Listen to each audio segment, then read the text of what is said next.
इस वीडियो में हम एमसीक्यूज क्वेश्चन हल करेंगे नॉर्मल डिस्ट्रीब्यूशन के। So the first question is the normal distribution is continuous distribution. जैसा कि आप जानते हैं टू टाइप्स होती हैं डिस्ट्रीब्यूशन की, discrete and continuous. So the normal distribution belongs to continuous distribution, क्योंकि जो वेरिएबल यूज होते हैं नॉर्मल डिस्ट्रीब्यूशन में वो मेजरमेंट, जब हम किसी चीज़ को इन सेंस ऑफ मेजरमेंट देखते हैं तो वो हमारा कंटिन्यूस वेरिएबल होता है। तो नॉर्मल डिस्ट्रीब्यूशन कंटिन्यूस डिस्ट्रीब्यूशन है। Number 2, in normal curve the central ordinate at x is equal to mu means mean divides the curve. ये कर्व को दो हिस्सों में तकसीम करता है into two equal parts. So सबसे पहले हम देखते हैं कि ये ऑर्डिनेट होता क्या है। सपोज हमारे पास ये x और y, ये हमारे पास एक सिस्टम है कोऑर्डिनेट सिस्टम। जैसा कि आप जानते हैं ये होता है हमारे पास x एक्सिस, इसे हम एब्सिसा कहते हैं, और इसको हम कहते हैं y एक्सिस। इसका दूसरा नाम ऑर्डिनेट है। दो जो वैल्यूज होती है along x axis and the values along y-axis are called ordinate values and the values along x-axis are called abscissa value.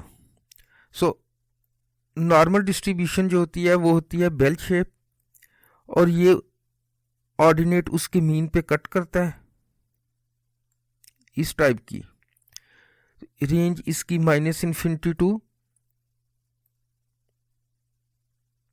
+∞।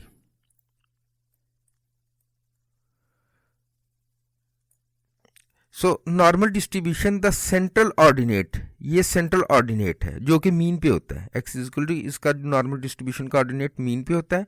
Divides curve into two equal parts. The area of normal curve on either side is 0.5। जो total area होता है under normal distribution वो 1 होता है, क्योंकि ये दो बराबर हिस्सों में तकसीम करता है तो हर साइड पे 0.5, प्लस साइड पे 0 +0.5, माइनस साइड पे -0.5 एरिया होगा। The range of normal curve is -∞ to +∞। The parameter, normal distribution के दो पैरामीटर होते हैं, एक मीन जिसे हम म्यू से रिप्रेजेंट करते हैं and the other is standard deviation represented by sigma. In normal distribution the mean divides the mean deviation is, in normal distribution mean deviation is, mean deviation जो होता है नॉर्मल डिस्ट्रीब्यूशन में वो 0.7979 standard deviation के बराबर होता है, या हम इसे ऐसे भी कह सकते हैं 4/5 स्टैंडर्ड डेविएशन। स्टैंडर्ड डेविएशन को हम मैथमेटिकली सिग्मा से रिप्रेजेंट करते हैं, तो इसे भी ऐसे भी लिख सकते हैं 4/5 स्टैंडर्ड डेविएशन। नॉर्मल डिस्ट्रीब्यूशन में जो मीन डेविएशन होता है, mean deviation which is mathematically represented by short version MD। Her observation में से उसको मीन को अगर माइनस करें, एब्सोल्यूट लें उसका और डिवाइडेड बाय n, ये मीन डेविएशन होता है। जो मीन डेविएशन होता है वो 4/5 स्टैंडर्ड डेविएशन होता है, या उसे हम इन पॉइंट्स में ऐसे लिख सकते हैं 0.7979। The expected value, expectation in sense of probability means mean. Expected value of, when you deal with probability table, probability distribution table, so its expected value of x is equal to sum of x p of x, which is equal to mu,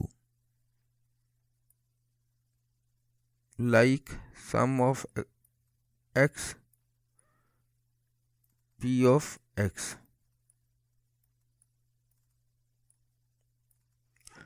This is equal to expectation of x, और ये हमारे पास होता है mean के बराबर which is represented by mu.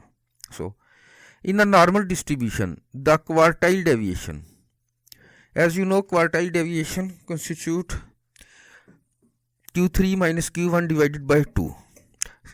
So the quartile deviation we can write it as 0.6745 sigma.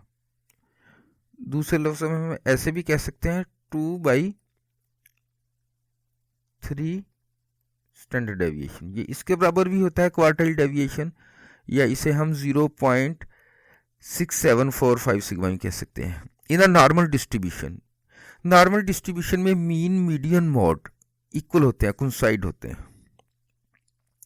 Odd order movements about arithmetic mean in a normal distribution are all zero. Odd order movements क्या होते हैं? जैसे odd order movements about arithmetic mean, जैसे μ1 μ3, तो ये जो होते हैं मूवमेंट्स अबाउट मीन जो होते हैं वो नॉर्मल डिस्ट्रीब्यूशन में वो जीरो होते हैं। The lower and upper quartile, lower quartile which is represented by Q1, lower quartile, upper quartile which is represented by Q3 of normal distribution are equidistant, ये एक बराबर फासले पे होते हैं अबाउट मीन, क्योंकि जो लोअर क्वार्टाइल होता है वो फर्स्ट 25% वैल्यू होती है, और जो थर्ड क्वार्टाइल होता है वो जो है वो 51 to 75% तक जाता है। तो ये मीन जो होता है वो दरमियानी पॉइंट होता है डाटा का, विच इज़ 50%। सो ये एक बराबर फासले पे लाई करते हैं। अगर आप इसका वो मतलब ऐसे देखेंगे लाइन पे, सपोज डैट ये अगर मीन है तो ये फर्स्ट क्वार्टाइल 25%, 75% जो होता है वो ये 75% जैसे ये होता है ये थर्ड क्वार्टाइल, ये 25% फर्स्ट, और 50% ये हो गया 50%, ये सपोज दैट इसका मीन है, ये फर्स्ट क्वार्टाइल, ये थर्ड क्वार्टाइल, तो ये इक्वी डिस्टेंस होते हैं।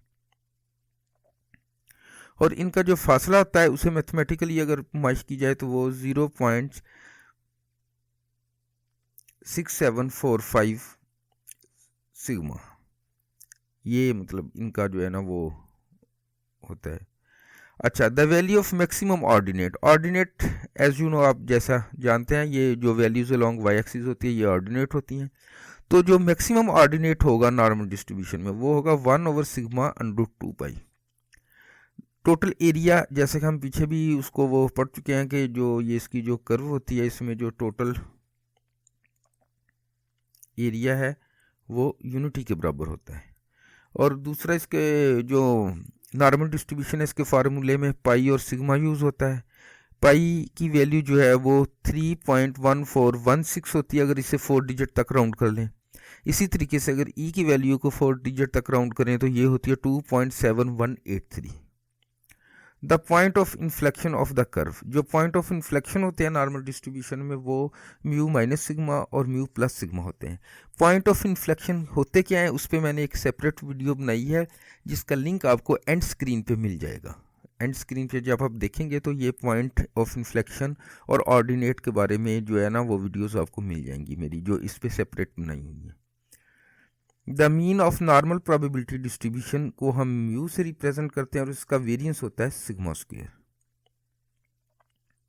Thanks for watching.